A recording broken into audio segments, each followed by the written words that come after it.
Yo, what is up guys? So I'm going to show you how to engage and win some of these fights that are 1v4, 1v3, 1v2, whatever the circumstance may be. You don't have materials or a lot of different scenarios. We're going to be actually going over my own gameplay. I'm going to be talking about the different mistakes people make when they're trying to engage in a fight that they are outnumbered or at a disadvantage. But anyways, let's go ahead and get started.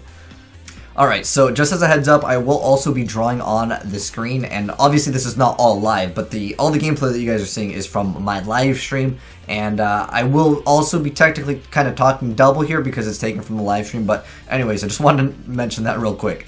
Is it 4v? Alright, so we got shot from behind, so we're building. That's like just standard over here. And looks like there's two guys, so we're gonna start putting some shots on the guy. One thing that was actually really good, if we go back like a second here, I'm actually using this right here, this wall, and I'm actually using this to cover up the second guy that's like around, well, it's behind him, but I'm gonna try to focus on this guy because this guy has no cover unless he's going to be building. A lot of times when you go into squads, you'll notice that the players tend to not build as much. It's just usually because generally the people in squads aren't as good, but you still have to kill like them and then finish them if you want to actually get the kill. But anyways, yeah, just a little note there, just using that building to block off one of the players. Because what you kind of want to do is single out someone. And a lot of times you're going to have to re-engage after you kill someone. You're going to have to re-engage after healing. I see a guy pushing me, so I'm going to try to take him out. And we finish him. That's good. I'm going to go ahead and pump, and then I swap to Shoddy. Building breaks down. I'm trying to maintain this high ground. Yeah. Unfortunately, we get flanked by another squad. This was like a 1v2 squads here. This is actually like pretty dang good. But right now, again, we're kind of doing the same thing we just did, which was re-heal up. But we're also doing something else over here, because I know that there was a squad like over here, right? There was also another squad that came behind me, and that's why I built immediately. Right now, these two squads are going to be fighting. They're going to be to the left of this house. But I know right now I have a few seconds where I can heal up, because they're going to engage on each other. They don't know that you're by yourself. Like this one, it was either all my teammates were dead or it was solo squad. Sometimes I queue up on different things. But yeah, that's just a note. A lot of times when you engage, especially in these big fights, it doesn't have to be a team versus another team. It can be just multiple people trying to pinch you. It can be on solos as well. But this is how we outplay them over here. So I'm going to let it continue. Outplaying the crap out of these kids, dude. We definitely are outplaying out the crap out of these kids. Again, they just weren't very good. They weren't getting the high ground, and one of the guys that we knocked down, someone else finished him. Really good that I'm reloading here, and I make one mistake. I didn't reload my AR. That was a pretty big deal. Obviously, I would have been able to do more damage, and there's actually a really good play over here. So I know that there's still another squad because they just finished off the people that I had just downed or weakened earlier. But what I'm going to show you guys right here is this is a really good trick when you're versing squads, is to build up, but then instead of making another wall like right here, if I was to build something over like below and then continue this wall this way, instead what I did is I built a ramp. When you see a ramp, generally people will think that you're in this area. Like they would think that I'm on top over here because it's the highest point. Generally when people fight, they try to go to the highest point of whatever building that they have just built. What this does is it makes it so someone thinks, let's say there's another guy over here, which in fact there was. He's going to be looking right over here while I'm actually using this to block off line of sight from that guy. And then I'm going to try to engage this guy right here. So we're doing like multiple things over here. It's just a really easy way to outplay a lot of people. Because again, if I had just built a wall, obviously I would not be on that area. But anyways, let's continue on with this play. So we're going to engage him. We down him. And there's that second guy I was talking about. He was waiting for me. Two squads, let's go! Let's go. Oh my gosh. But that was a quick little outplay over there. But like I said, I got a lot of variety. So let's go ahead and roll on to the next clip. Next clip over here, Tilted Towers. Not very much mats. This is a good engagement here. And what we do is actually really smart. Let me go ahead and back up a little bit. So what I'm doing right here is I'm building to obviously not get shot, but I drop from the right over here. Usually when you build up, the first instinct people again have when you're on the high ground is that they think that I'm going to either drop from right here or I'm going to sit right here and then build like another building right here, just like right next to it so it doesn't get shot down as easy. But then I'm instantly dropping to the right and it can throw so many people off. I mean, you see exactly where both of these kids are aiming over here. Watch this. they're instantly looking up. Look at where this guy's looking. I don't know where this guy's looking. This guy, he's potato, alright? This guy knows exactly where I would normally be, but since I'm dropping over here, I catch him actually off guard, and he's not ready to really deal with me over here, as you guys can see. Missed the first shot a little bit there, but follow up with the shot on the other guy, and taking out your whole squad. Let's go. Why the hell would you bring that thing out? Exactly, dude.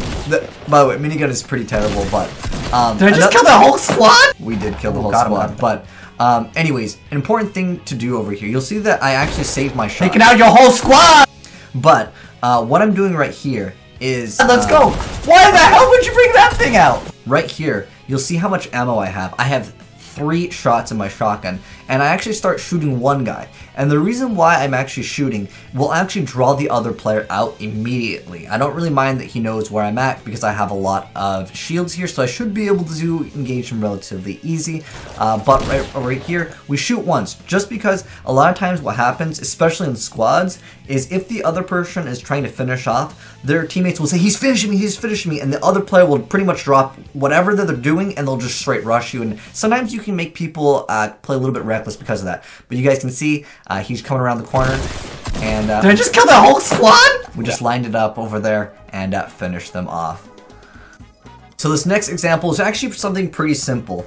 However, in this instance, it's actually my partner, my duo partner, that's actually getting double teamed by the other team. They're both focusing on him. I guess I just slipped past, but he's actually the one getting outnumbered here. But let me go ahead and play it. It's a pretty simple clip, but it's a good example of like situational awareness. So he says one right next to me, and I know that he's behind me. This guy is actually building right now, so I obviously know that there's someone right there. I'm going to shoot one shot of my grenade launcher, and that's going to force him to play more aggressive.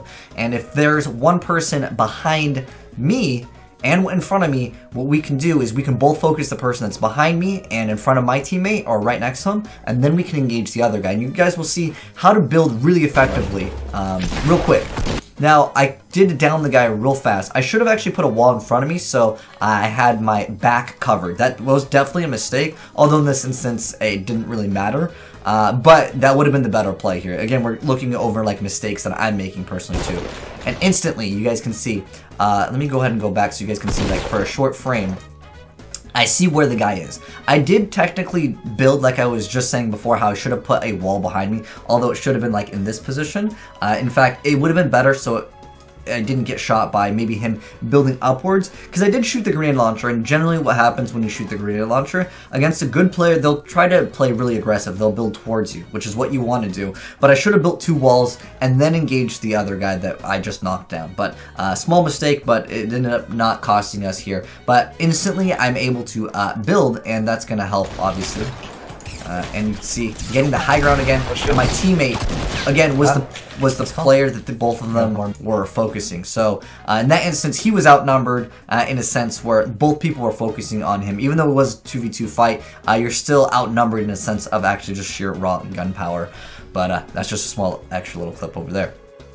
So this one up over here is going to be 2 different teams that engage me. You'll hear my partner, but it's because he actually died and he's just trying to help call out. But definitely outnumbered here. So one guy actually pushes me. So his partner is in the back. One guy pushes him with a shotgun. Misses a few shots. That's bullshit. Unfortunately, took a bunch of damage. I'm going to go ahead and heal up. And a lot of times people will play very aggressive. Obviously the guy was behind, so it's going to take him a second or two. Popping minis is definitely what you want to try to do first. Like, don't try to pop your large potions for 2 different reasons. 1, it's not going to get you to 100. 2, it's a little bit longer before you can actually get these shields. He ends up getting the high ground. Another squad is engaging us. I'm just going to go ahead and just shoot him. Place that, they're rushing you. They're going to be rushing you. Walling off over here. And then I place down the campfire. And I'm just going to go ahead and heal up. They're rushing? I can hear them. And one of the walls was destroyed, so we're rebuilding it right there. And I'm just trying to grab everything. There's a med kit. But I'm like hearing someone else's. The reason why I'm not picking up the med kit right now is for 2 reasons. 1, it takes a lot longer to use the med kit. And I already have the other thing kind of healing me. But the other guys engaged me. I decided to push out. Could have edited the building, can also be another thing, but once again, getting the high ground and trying to heal up. Oh, yeah, Since the house, it has like the angle, you can't actually build on it properly. You really gotta take damage. Picking up the med kit right now. But first things first, another just good important tip is always pop your shields, the minis, before any other type of heal. The reason why is it takes 2 seconds. I'm better than him. But anyways, it takes 2 seconds to gain 25 versus taking 5 seconds to gain 50. You'll get more from your minis than a large potion or like any other really heal in the game. They actually give you the most. Unless we're talking about like full integer values, which I don't want to confuse you guys. But yeah, obviously a chug would give you more overall if you count everything. But we actually end up downing this guy over here. And then his partner finishes me off, unfortunately. It's just something that what I should have done. So here's a mistake. No, dude! So, yeah. So what I should have done, this was a mistake, and this is something you guys can learn from as well, is I was really confident with the amount of health that I had. But I missed that first shot, right? And what I should have done right here, I get that one shot on him. We about traded. I mean, he obviously did a little bit more damage. But what I should have done in this scenario right here is built a wall right here, obviously right in front of me. And then I could have tried to get the high ground. Yeah, that would have been definitely a better play. But as you guys can see, I'm kind of risking it. We both missed that shot. It was a lot of accuracy on both players' ends, just not being good. But he ended up getting the last shot on me. So yeah, I could have built again a wall over here, and then just placed a wall over here, and then obviously built a ramp, and then kind of played the cat and mouse game when you got the high ground. Usually it would be a better advantage there, but definitely a little mistake over there. But obviously this is the point of the video. All right, so this next clip, the guy on my team has a potato mic. This was me and one other guy versus a squad. The other guy on my team, he ended up with 0 kills. He had like a 0.2 KD. So I hear someone under me, finish him off, and I'm getting shot by the high ground. But I still build on the high ground, and this one guy is going to get pranked over here by this play, as you guys will see. So I still have that ramp over here, and this is the ramp that I'm talking about, by the way, and it's going to be important for this little clip here. So I see someone else going over here, and my first instinct is, well, at this point they would be on equal ground. So I actually drop the high ground. That's actually something that is kind of important when you're engaging, and you want to reset your reload, because if you're against a squad and they're all shooting you and you're on the high ground, it's very easy for them to pinpoint where you are. But if you're on the bottom and you're building like crazy, they don't know exactly where you're at. But this is just a good example of like feigning high ground is what I would like to call it. But you guys can see he was looking for me. He didn't see me. We're able to get an angle on him, finish him off. He was still like looking for like someone on the high ground. He found my teammate over there. But again, I just gave them the high ground. And that's something really good. And right now, since my teammate was on the bottom over here, I'm taking the high ground. Generally, the high ground is where you want to be at, but there are a lot of times where it can be a disadvantage against a squad because they're all going to know exactly where you're at. But over here, I'm trying to wall off so my teammate doesn't die, and I'm building that crazy so I can reload my guns over here, which is something, again, that I tend to do. So we just down the other guy. And this guy over here, once again, getting the high ground, ended up using that tree kind of as cover, and we're saving our little guy over here. But that's it for that clip.